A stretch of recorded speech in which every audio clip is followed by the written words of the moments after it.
Congress MP టికెట్లకు అనూహ్య స్పందన వస్తోంది. MP టికెట్లకు దరఖాస్తు చేసుకునేందుకు ఇచ్చిన గడువు ఇవాళ సాయంత్రంతో ముగియనుంది. దీంతో ఆశావహుల నుంచి మరికొన్ని దరఖాస్తులు రావచ్చని భావిస్తున్నారు. నిన్న ఒక్కరోజే గాంధీ భవన్ కు 100కు పైగా దరఖాస్తులు రాగా మొన్న 40కి పైగా దరఖాస్తులు వచ్చాయి. దీంతో ఇప్పటివరకు వచ్చిన దరఖాస్తుల సంఖ్య 155కు చేరింది.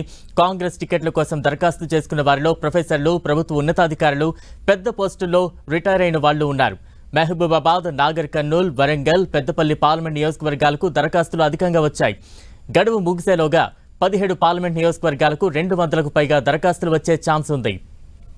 తాజా అప్డేట్స్ అందించేందుకు మా ప్రతినిధి ప్రతాప్ సిద్ధంగా ఉన్నారు. ప్రతాప్, బలరాం, పార్లమెంట్ ఎన్నికల్లో కాంగ్రెస్ పార్టీ తరఫున బరిలో నిలిచేందుకు పెద్ద ఎత్తున ఆశావాళ్ళు అయితే క్యూ కడుతున్న పరిస్థితి ఉంది. ఇప్పటికే అంటే ఎవరైతే ఎన్నికల్లో పోటీ చేయాలనుకుంటున్నారో వారందరూ కూడా కాంగ్రెస్ పార్టీ గాంధీ భవన్కి వచ్చి కూడా దరఖాస్తు చేసుకోవాలని పిసిసి చీఫ్ రేవంత్ రెడ్డి 3 రోజుల కింద చెప్పిన నేపథ్యంలో అందరూ కూడా పెద్ద ఎత్తున వచ్చి దరఖాస్తు చేసుకుంటున్నారు. ఎస్సీ ఎస్టీ రిజర్వ్కి సంబంధించిన స్థానాలకు 25,000 రూపాయల డీడీ తోటి, అదేవిధంగా జనరల్ కేటగిరీ స్థానాలకు దరఖాస్తు చేసుకోవాలంటే 50,000 రూపాయల డీడీ తోటి దరఖాస్తు చేసుకోవాలని ఇప్పటికే స్పష్టం చేసిన పరిస్థితి. అయితే చాలామంది ఇప్పటికే వరుసగా క్యూ కడుతున్న పరిస్థితి ఉంది. ఈరోజు సాయంత్రం 5 గంటల 6 గంటల వరకు కూడా గాంధీ భవన్లో అభ్యర్థులను ఎవరెవరైతే ఆశావాళ్ళు ఉంటారో వారి నుంచి దరఖాస్తులు స్వీకరిస్తున్నారు. అయితే ఎవరెవరైతే పోటీ చేయాలనుకుంటారో వారందరూ కూడా వచ్చి గాంధీ భవన్కి వచ్చి దరఖాస్తు చేసుకోవాలన్నారు. అయితే నిన్న పెద్ద ఎత్తున దరఖాస్తులు చేసుకోవడం జరిగింది. దాదాపు 100కు పైగా దరఖాస్తులు నిన్న ఒక్కరోజే రావడం జరిగింది. ఇప్పటివరకు గాంధీ భవన్ సీనియర్ అంటే పార్టీ నేతలంతా చెప్తున్న వర్గాల్లో చూసినట్లయితే ఇప్పటివరకు 155 దరఖాస్తులు కాంగ్రెస్ పార్టీకి సంబంధించి గాంధీ భవన్కి వచ్చాయని కూడా చెప్తున్నారు. ఈరోజు సాయంత్రం వరకు ఈ సంఖ్య మరింతగా పెరిగే అవకాశం ఉంటుంది. 200 క్రాస్ అయ్యే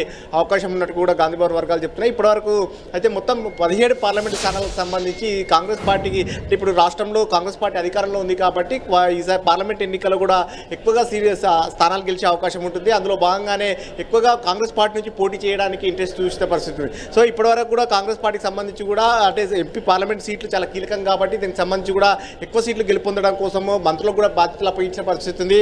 స్వయంగా సీఎం రేవంత్ రెడ్డి కూడా 2 పార్లమెంట్ స్థానాలు బాధ్యత తీసుకున్నారు. అట్లా మంత్రులు, సీనియర్ నేతలంతా కూడా బాధ్యతలు తీసుకుని ఇప్పటికే రివ్యూలు చేయడం జరిగింది. అదేవిధంగా బూత్ లెవెల్ కార్యకర్తలతో అంతా కూడా ఏకంగా ఏఐసీసీ అధ్యక్షుడు మల్లికార్జున ఖర్గేని ఎల్బీ స్టేడియంలో సమావేశం ఏర్పాటు చేసి వారితో నేరుగా పంచుకున్న పరిస్థితి ఉంది. కాంగ్రెస్ పార్టీ గెలవాల్సిన ఆవశ్యకతను ఇప్పుడున్న సిచ్యువేషన్లో కాంగ్రెస్ పార్టీకి ఎందుకు ఓటేయాలనే దానికి సంబంధించి కూడా ఇప్పటికే కార్యకర్తలకు ఒక దిశానిర్దేశం చేశారు. మెజార్టీ సీట్లు గెలవడం కోసం కాంగ్రెస్ పార్టీ వ్యూహాత్మకంగా అడుగులు వేస్తుంది. మరోవైపు అభ్యర్థులుగా ఎవరు పోటీ చేయాలనుకుంటున్నారు వారందరూ కూడా ఇప్పటికే కొంతమంది గ్రౌండ్లోకి వెళ్ళి ప్రచారం కూడా చేసుకుంటే పరిస్థితి, మరికొంతమంది చాలా సీరియస్గా ప్రయత్నాలు చేస్తున్నారు. మరోవైపు పార్టీకి సంబంధించిన ముఖ్యమైన నేతలంతా కూడా వారి కుటుంబ సభ్యులు అంటే ఇప్పటికే మనం చూడొచ్చు కాంగ్రెస్ పార్టీకి సంబంధించి ఖమ్మం సీటు విషయంలో చాలా క్యూరియాసిటీ అయితే నెలకొందని చెప్పుకోవచ్చు. అక్కడ పార్టీకి సంబంధించిన ముఖ్యమైన నేతలంతా కూడా రంగంలోకి దిగాలని కూడా చూస్తున్న పరిస్థితి. డిప్యూటీ సీఎం భార్య బట్టి విక్రమార్క భార్య నందిని విక్రమార్క ఆమె కూడా పోటీ చేయాలని చూస్తున్నారు. ఆమె స్వయంగా ఉదయం ఖమ్మంలో కూడా మాట్లాడిన పరిస్థితి. గాంధీ భవన్కు పెద్ద ఎత్తున ర్యాలీగా కూడా గాంధీ భవన్కు రాబోతున్నారు. ఇప్పటికీ ఒకసారి దరఖాస్తు చేసుకున్న నేపథ్యంలో మరోసారి గాంధీ భవన్కు రాబోతున్నారు. అదేవిధంగా పార్టీ సీనియర్ అయితే వి హనుమంతరావు, మరో మంత్రి పొంగులేటి శ్రీనివాసరెడ్డి సోదరుడు ప్రసాద్ రెడ్డి కూడా పోటీ చేయాలని చూస్తున్నారు. మరో మంత్రి తుమ్మల నాగేశ్వరరావు కుమార్ కూడా పోటీ చేయాలని చూస్తున్నారు. రేణుకా చౌదరి పోటీ చేయాలని చూస్తుంది.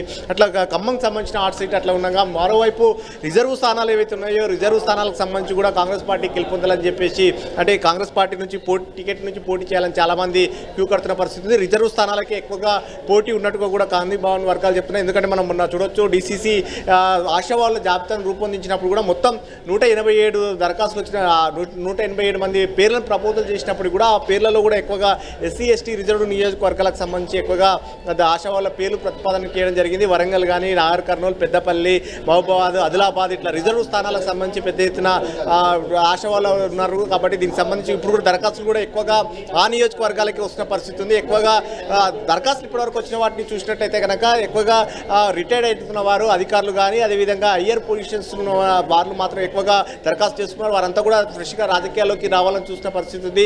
మరోవైపు బీఆర్ఎస్లో ఉన్న కొంతమంది ముఖ్యమైన నేతలు కూడా పార్టీకి రాజీనామా చేసి కాంగ్రెస్ పార్టీకి రావాలని చూస్తారు. ఈ రోజు కూడా వారికి కూడా దరఖాస్తు చేసుకోవాలని చూస్తారు. సో మొత్తం మీద ఈరోజు సాయంత్రం వరకు దాదాపు 200కు పైగా దరఖాస్తులు వచ్చే అవకాశం ఉందని కూడా గాంధీ భవన్ వర్గాలు పేర్కొంటున్నాయి. Balram, right, thank you Pratap.